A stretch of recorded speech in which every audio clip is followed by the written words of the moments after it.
In this video, you will learn how to use and adjust a micropipette to perform Lab 1.1 for the Amgen Biotech experience. You will need a P20 micropipette, pipette tip box, laminated practice sheet, tube rack, red dye or water, and a waste cup. First, make sure you have the correct pipette by looking at the range. This is usually located at the top of the plunger. Pipettes are usually referred to by their maximum range. For example, a pipette that can measure from 2 to 20 microliters is called a P20 micropipette. To adjust the pipette, hold the pipette with the numbers facing you. There is a black knob near the top, or the top dial itself is adjustable. Gently twist the black knob to change the numbers. Each pipette has a range that cannot be surpassed without breaking the pipette. The P20 micropipette's range goes from 2 to 20 microliters. To begin, pipette 20 microliters. To do this, adjust the pipette to read 200 by turning the black knob. Do not go further than the 200 mark. Doing so can break the pipette. Once the pipette is adjusted to the proper volume, put on a pipette tip. Open the tip box and gently but firmly press the pipette end down into a tip. If you are too gentle, the tip will not stick onto the pipette, but if you put in too much force, the tip might bend or get stuck in the tip box. Do not press any buttons on the micropipette as you do so. Grasp the pipette so your thumb is on top of the plunger. As you press down on the plunger, you will feel that there is a natural stop or resistance. This is called the first stop. But if you push down further, there will be a final stop. This is called the second stop. Pick up your sample tube, in this case red dye, and carefully open it. With one hand, hold the tube at eye level so you can see where the liquid is. Before you put your pipette tip into a liquid, press down on the plunger to the first stop. Then, lower the pipette tip down into the liquid just below the surface.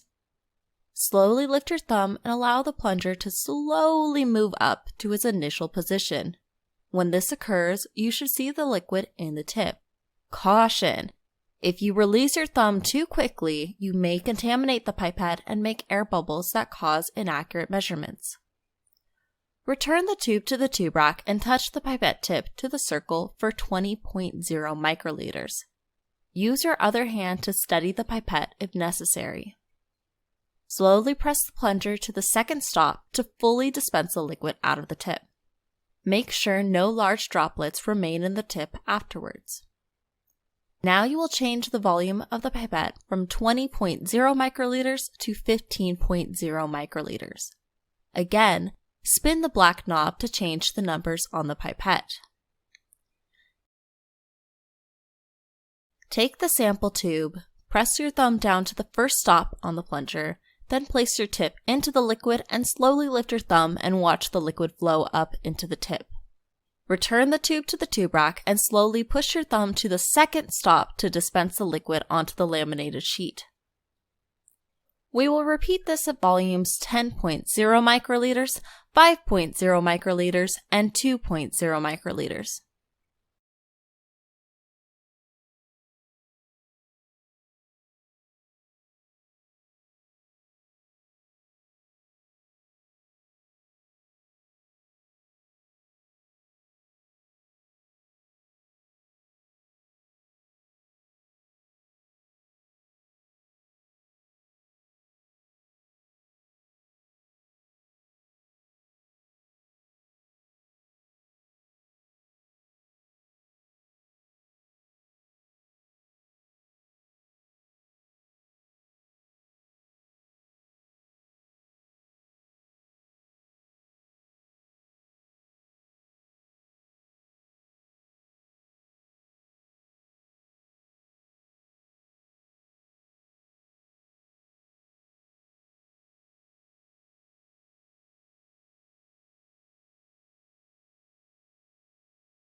Fill in the rest of the sheet if your teacher asks you to do so.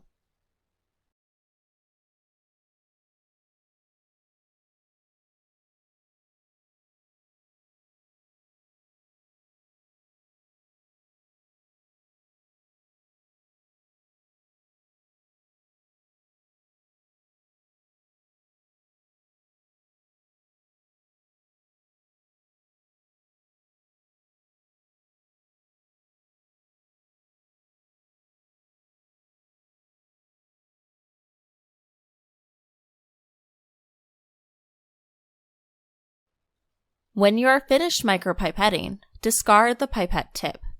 Hover over the waste container and press down on the button on the back of the pipette to eject the tip.